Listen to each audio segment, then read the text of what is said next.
ये एक काल्पनिक कहानी है और दिल को गहराइयों तक छू जाने वाली। एक बार स्वर्ग में विचरण करते हुए कृष्ण और राधा एक दूसरे के सामने आ गए। विचलित से कृष्ण, प्रसन्नचित से राधा। कृष्ण सकपकाए, राधा मुस्कुराई। इससे पहले कि कृष्ण कुछ कह पाते, राधा बोल उठी, कैसे हो द्वारिकाधीश। जो राधा उन्हें कान्हा कान्हा कहकर बुलाती थी, उसके मुख से द्वारिकाधीश का संबोधन कृष्ण को भीतर तक घायल कर गया। फिर भी किसी तरह अपने आप को संभाल लिया उन्होंने और बोले राधा से, मैं तुम्हारे लिए आज भी वही कान्हा हूँ। तुम तो मुझे द्वारिकाधीश मत कहो। आओ बैठते हैं, कुछ मैं अपनी कहता हूँ, कुछ तुम अपनी सुनाओ। सच कहूँ तो राधा, जब भी तुम्हारी याद आती थी, इन आँखों से आंसुओं की बूंदें निकल आती थी। राधा बोली, मेरे साथ ऐसा कुछ नहीं हुआ। ना तुम्हारी याद आई और ना आँखों से आंसू बहा, क्योंकि हम कभी तुम्हें भूले ही कहाँ थे जो तुम याद आते। इन आँखों में तो सदा तुम ही थे, कहीं आंसुओं के साथ निकल ना जाओ, इसलिए रोते भी नहीं थे कान्हा। प्रेम से अलग होने पर तुमने क्या खोया कान्हा, इसका एक आईना दिखाऊं तुम्हें। कुछ कड़वे सच प्रश्न सुन पाओ तो सुनाऊं। कभी सोचा है इस तरक्की में तुम कितने बिछड़ गए।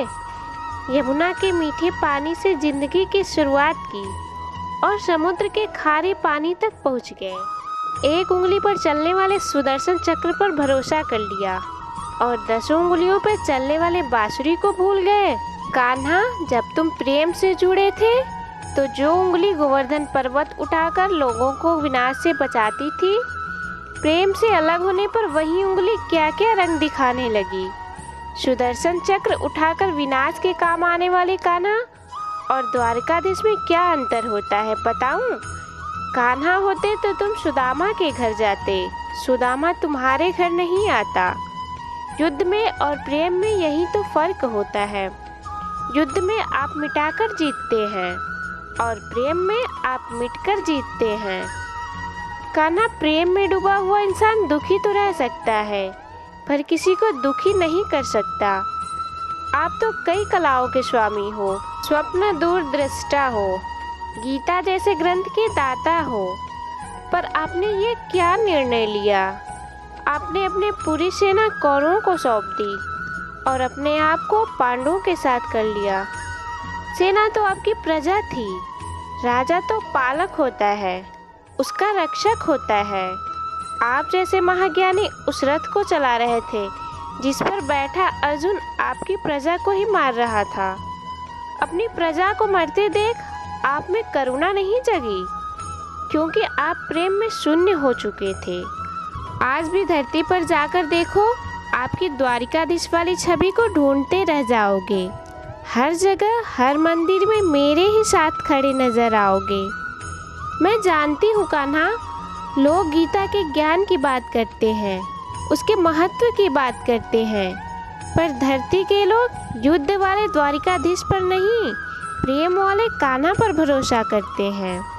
गीता में मेरा दूर दूर तक नाम नहीं है, पर आज भी लोग उसके समापन पर राधे राधे कहते हैं।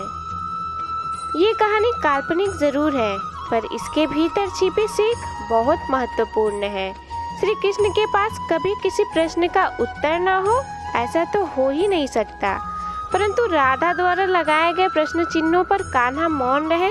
यही तो है प्रेम में समर्पण का भाव।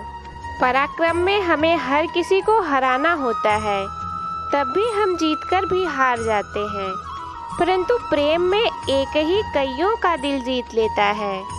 सही कहा है कि छोटी सी उंगली पर पूरा गोवर्धन पर्वत उठाने वाले भगवान श्री कृष्ण छोटी सी बांसुरी को दोनों हाथों से पकड़ते थे।